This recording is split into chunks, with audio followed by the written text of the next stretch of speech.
My name's Colton Darrington. So currently I work at his residential treatment facility. I work with young men trying to change their lives to kind of better help themselves get out of the situations or mend their family situations that they've kind of put themselves in. The certifications that would come from this could be an incredibly helpful thing versus jumping into a 4-year degree, because when you take a 6-week course, you're getting the most recent knowledge, at least in my opinion. Even in just like the 4 years that I've worked in behavioral health, I have seen so many changes just on the state level here in Utah. So being able to interact and get like a 6-week certification where you have the most up-to-date recent knowledge and getting the insights from somebody who's worked in it for 10, 20 years, that would also have a type of motivation to continue in the field as well.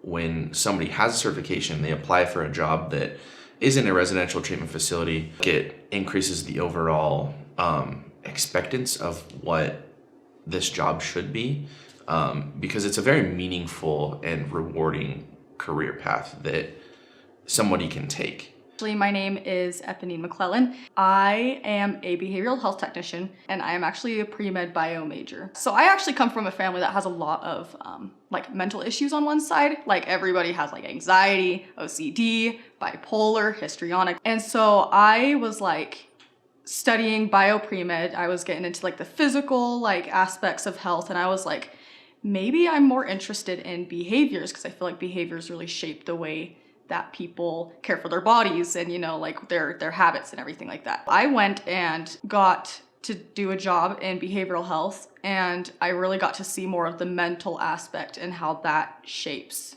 people's healthcare.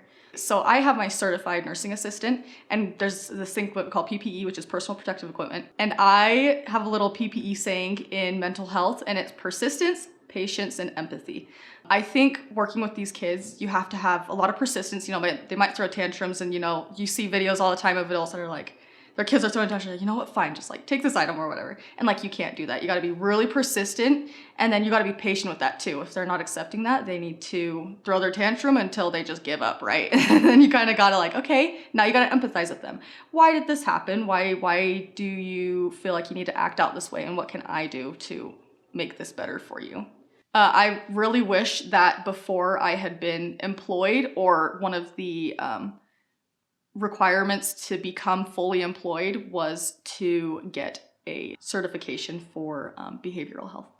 This was kind of a fault of mine, but the way that I wanted to kind of get my mental health like aspect to add onto my resume or my medical application and kind of get that knowledge was the only option for me really was to go through employment. And it wasn't something that I was planning on staying super long term, which kind of sucks, because what happens is you're there for a year and you've grown a bond with these kids. You've become that safe person for these kids, and then you leave the workforce and those kids kind of have lost something that's really important to them. So if I was given the opportunity to kind of get the mental health side of things with a certificate and not necessarily have to be employed through it, that would have been something I 100% would have done.